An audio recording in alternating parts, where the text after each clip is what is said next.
lights go on and they go out now, but Andy Hiley does not get away at all well. As they head down towards the Clairvaux corner for the first time. It's Hiley that has dropped. Well, he hasn't dropped back. He is still there, Marcus, isn't he? He's hanging in there, isn't he? And he's got Lewis Ward in number 4 going with him. Lewis Ward in the yellow car. He sits there from row 2. It's the Westfield SEIW. And then we've got Clive Hudson going with them. Anton Landon is 4th. Stuart Much is 5th, under attack from the bright green car of Goodyear, Gary Goodyear. And there's someone that's locked up into Tower Corner.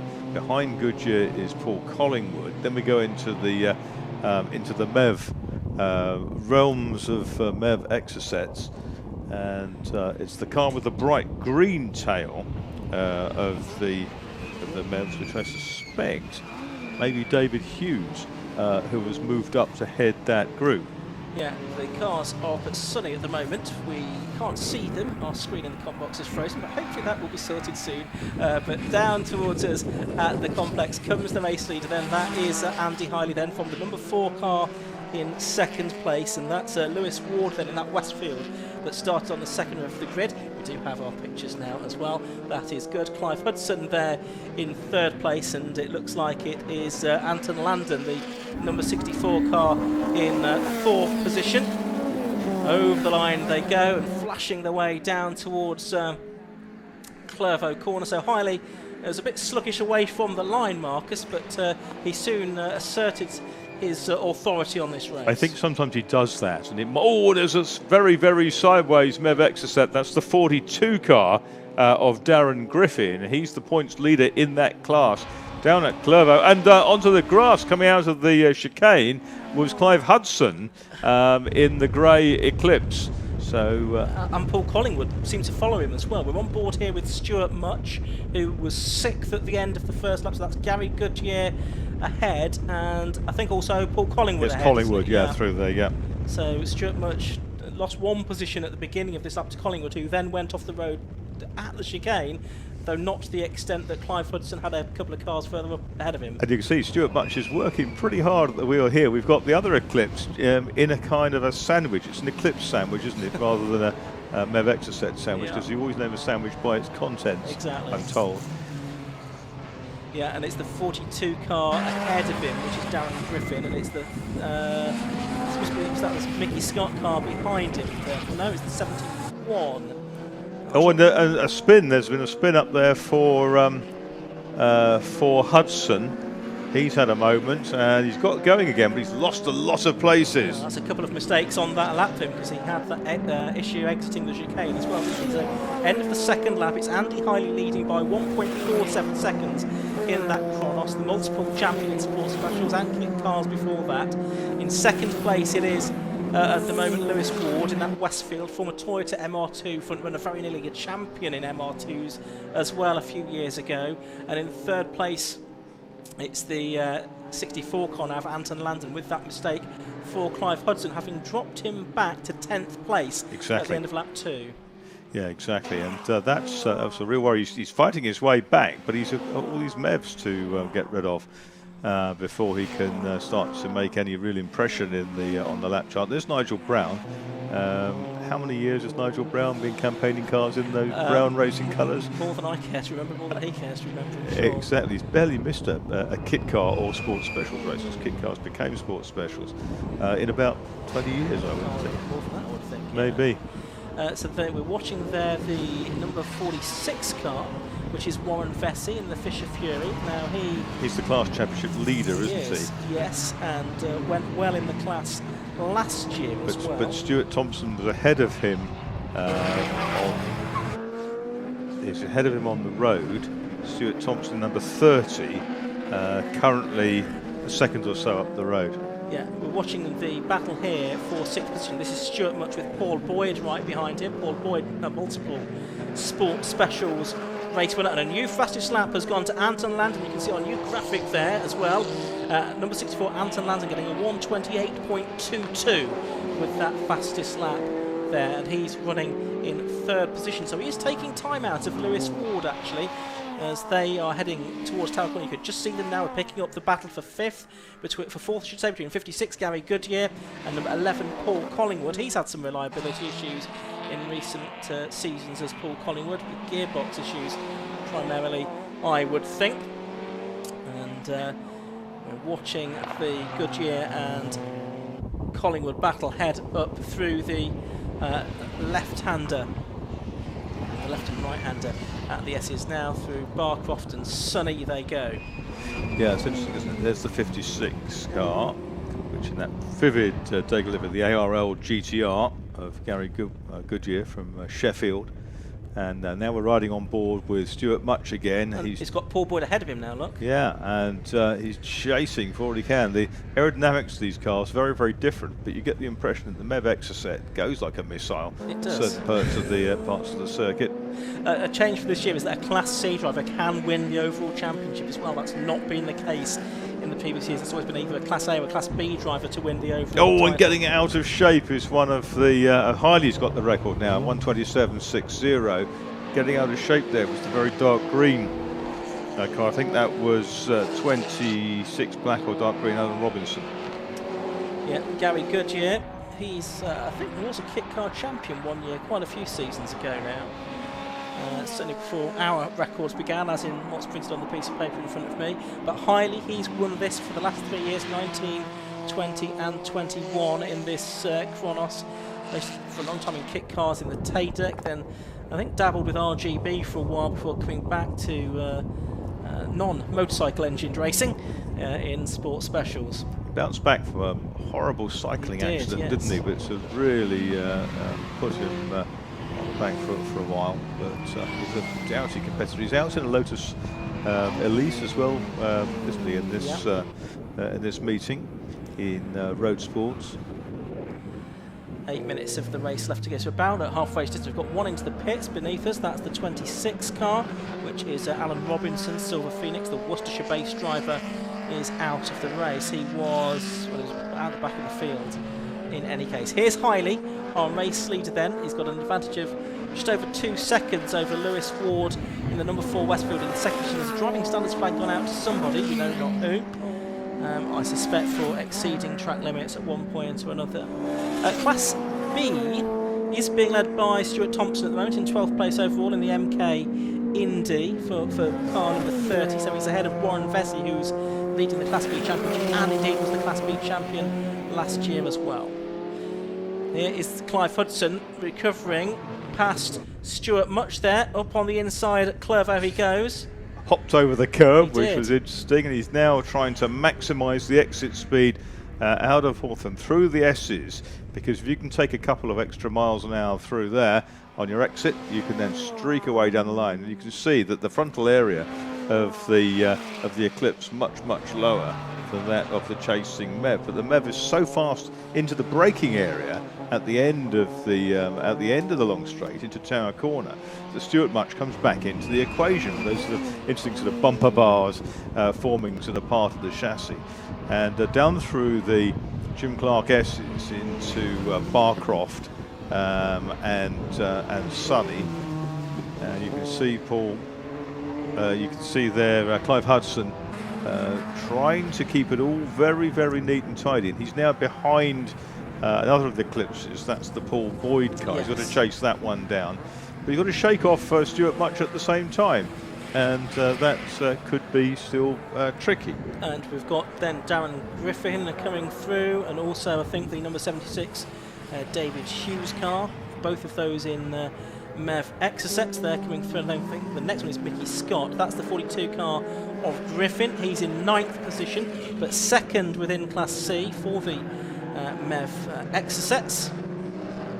And good to see more of these cars running this season with their own sets of regulations, aside from Class A and B, which are two classes based on power to weight ratio. Class A for cars of 330 to 350 brake horsepower per tonne, and Class B for 270 to 280 brake horsepower per tonne. Nigel Brown and the Silver Phaser now between Warren Vesey and Stuart Thompson.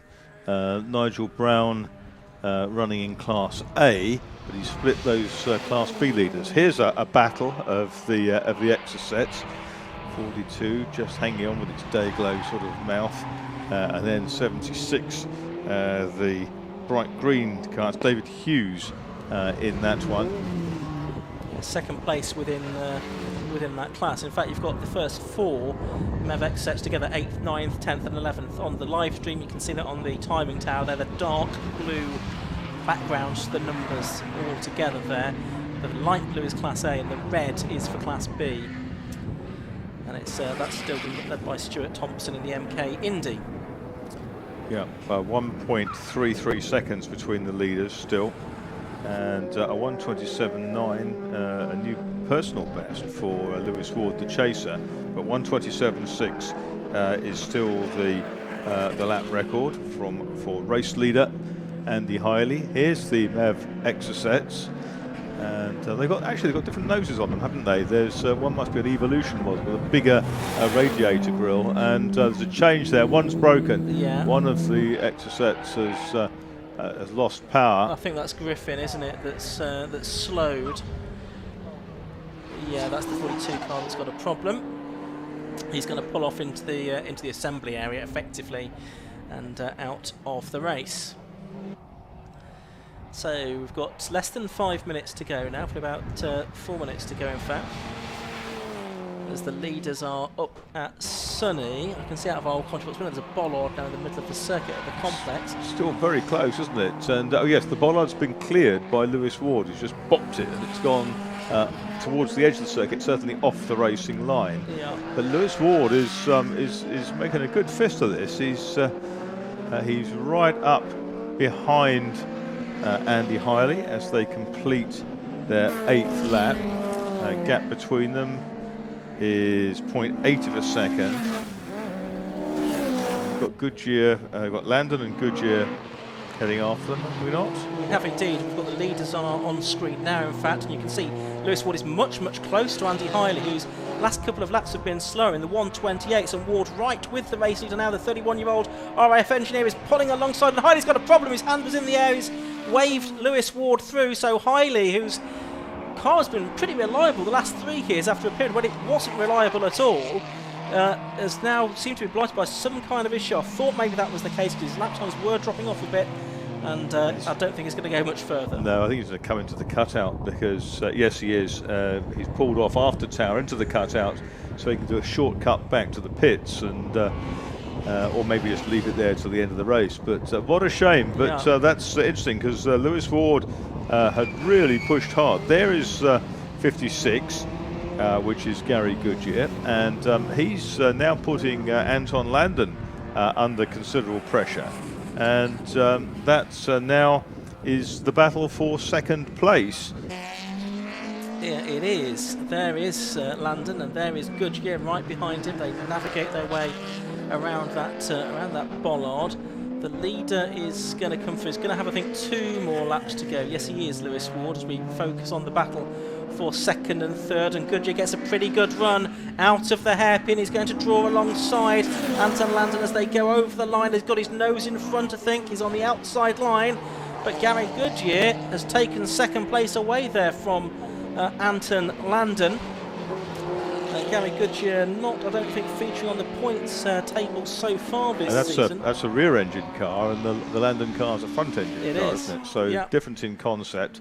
Landon now trying to tuck into the slipstream. He's not really close enough to do it, but Landon in the Sayana, named after the African moth, of course, and into Tower starts to pressure Goodyear again. It's interesting, in Class A you can have either a front or a rear-engined car. In Class B it's only front-engine cars that you're allowed, and the Class B cars are just coming past our commentary box right at that moment, with actually Warren Vesey and Stuart Thompson right together now for the lead of Class B, so we'll try and keep an eye on that one. In fact, here they are now, and that's the problem for Stuart Thompson. He's got a deranged front end on his MK Indy. That's actually the car that Matthew Booth used to win the title in 2016, although in a different specification now. But you can't tell too much. You can see from that angle it looks like he's biffed the back of something and deranged the front nose cone. Skew whiff, or as they say in Suffolk, on the her. So that's going to give Warren Vesey the opportunity to go down the inside into tower corner. Not quite close enough. Can he get the cut back on the exit the corner? No, I don't think he can. But the checkered flag, meanwhile, has gone out to Lewis Ward. Lewis Ward has taken the checkered flag, and Gary Goodyear second position. That's come a few seconds earlier than we expected, possibly with a couple of cars now having stopped out on track. So Ward the winner, Goodyear in second place, Landon in third. But let's keep an eye on this Class B battle, Marcus. Yeah, they've got Vesey trying everything to get with his rival, isn't it? But the damaged car holds on, stuck in behind the one of the Mevs. Yeah, that's Mickey Scott, 58. It is 46. Vesey closes in on 30, which is Stuart Thompson. Dives up the inside. There's a lock up from Thompson on the outside. They're side by side round the hairpin, and as they come out, one slides, one gets on the grass, and it's going to be 46 Warren Vesey who gets through. And Nigel Brown in the A-class car ducks past Stuart Thompson as well. So what a finish. I think the only time that Warren Vesey led in Class B during that race was in the last 50 couple yards. Of 100 metres, I should put, max. Maybe 100, yeah. Not very far at all, and it was decided at the hairpin, and with Stuart Thompson getting off onto the grass, he, of course, had no grip, although, as I think, a former Speedway rider, that's something that he might have been used to. But nevertheless, a very good start to the live stream action here at Croft, the FreakyParts Sports Specials Championship. The win going to Lewis Ward. I'm not going to say he was gifted it by the retirement of Andy Hiley, because he was pushing really hard and setting personal best lap times, but Lewis Ward getting his first win in Sports Specials in that Westfield SEI from Gary Goodyear, and then Anton Landon and Paul Collingwood third and fourth, and the two Eclipse drivers Paul Boyd and Clive Hudson back to fifth and sixth. In fact, let's just run through those results now. Officially, Ward winning by 5.28 seconds in number 4 from 56 Gary Goodyear in second place. Landon was third in number 64 ahead of Paul Collingwood, fourth in 11. Fifth to number 17 Paul Boyd, sixth was 15 Clive Hudson, seventh the Class C winner Stuart Much, in 8th place was number 76 David Hughes, 9th was 58 Mickey Scott, and rounding out the top 10 was number 46 Warren Vesey. A bit further back you've got Nigel Brown behind Vesey, who of course was the Class B winner. Then second in Class B was number 30 Stuart Thompson, and third in Class B was number 44 Marcus Roskell, with Brad Snow, the 65 car, which was Martin Hayward, I think, and Sylvia Much rounding out the cars that finished, with Andy Hiley, Darren Griffin and Alan Robinson failing to make it to the finish, Marcus. That was absolutely a cracking race, and that final sort out for Class B, really quite something. But yeah, Lewis Ward, really good win, and say Hiley did break. They're pushing, Andy Hiley's pushing his car back down into the pits. I might just dive out there and find out so I can catch up with him and see what happened. Okay, I'll mute you, Marcus, so you can go and do that. Yes, it'd be interesting to know what the problem was for Hiley. It seemed to come on over the course of a couple of laps before he retired from the race, but you can see him there pushing his car in with the assistance of a couple of our fantastic marshals here at Croft Circuit. So hopefully in a few moments we'll be able to hear from our race winner Lewis Ward, also our Class B winner Warren Vesey, and our Class C winner Stuart Much. That's certainly the plan. We've got Tom Butterworth down in the pit lane for us doing the honours today and tomorrow here at Croft Circuit. Hopefully I'll get the signal to hand down to him in just a second. But a reminder that still to come, we've got plenty more action to come with the Swallow Hill Homes F1000 race, the next to come at 1:45. But let's head down to the pit lane for the first time today and hear from Tom Butterworth. Hello and welcome to the pit lane for the first time today. I am joined by overall race winner and Class A winner Lewis Ward. Lewis, tell us about that. It was a little bit fortunate, wasn't it? But you were hounding him all the way. So tell us a little bit, walk us through that race.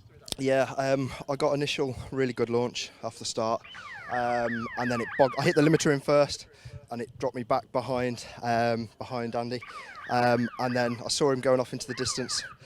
Tried to stay with him best I could, and then as the race went on, he was starting to come back to me. I think the back markers were a bit more fortunate for me, and then he had a problem going down the back straight, Not too sure what it was, but yeah, hope it's okay. I hope he can get it out for the next race.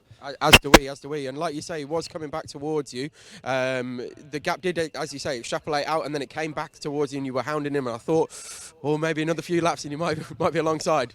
Yeah, I don't know if that was on outright speed or whether he had a problem that was progressively getting worse. I'll have to look at the lap times, but yeah, I think it was the last lap or penultimate lap, I took a curve a bit hard and my mudguard was hanging off. So yeah, I was worried about getting the black and orange flag, but I thought if I just use another curb, hopefully it'll dislodge it, which is what I did, and thankfully it cleared. Hey, engineering while out on circuit as well. That's it, yeah, as an engineer, so yeah, I should be able to. Great stuff. Well, hopefully you can get that back in your possession and back out and everything later on. And can I just say thank you to my sponsors, Lloyd Wager. He had an injury last week. Hope he gets well soon. Doug Farley, Jam Farley, Nigel Wager, everyone that supported me, friends and family. Thank you. Great stuff, and congratulations again, Lewis. Thank you. So we're going to move on to class. In fact, we're going to go and find your Class B winner, who I'm struggling to find. So Warren Vesey. Hi Warren, how are you? I'm good after that. Yeah. How was the race? It looked exciting. That was hard, very hard. Yeah, it was a tough race. It was good. Really enjoyed it. I think I've got to go and pay Stuart a bit of an apology because we got a bit close a couple of times, but very chuffed. Yeah. Okay. Slowly drew it back lap by lap and caught him, and then had him just at the end. Yeah, it looked really good from where I was standing. I was on the side of the pit wall and watching every lap go by, and you can see you get a good view of the circuit here. So it looked like a really good battle going on. It was definitely a good battle. Yeah. Let's hope the second was just the same. Exactly. There's more to come from that as well. So thanks very much, and congratulations on your Class B win. And then we have Class C is Stuart Much. How are things there, Stuart? Reasonably quiet actually. Good start. Made a few places up off the start, and then. Just settled down, got into it, checked my mirrors. Darren was far enough behind that I could just ease off a little bit, and the car was brilliant. The two guys spun in front of me, the Class A cars, so I got past them, tried to hold them up as much as possible, but we're not racing them, we're racing each other. So they got past, and I tried to keep with them as long as I could, and got some fast laps out of it. But yeah, it was a good race. It did look fairly comfortable out front, even from where I was standing. But was it really that comfortable? You could just ease off a bit. I mean, how much were you easing off? And is there always the danger then that when you do start to ease off, you lose concentration and that kind of thing? Is that creeping into your mind? Yes, definitely. You make silly mistakes when you lift and when you're not concentrating fully, and you outbrake yourself. You put a wheel on the grass, so you still have to be 100% concentrate. Otherwise, you lose the time, and the guy who's a couple of seconds behind you is right on you. So yeah, it's 100% concentration. Okay, well, congratulations on your Class C win, and I will throw back to the guys for the FreakyParts Sports Specials. That is all of your class winners. Thank you.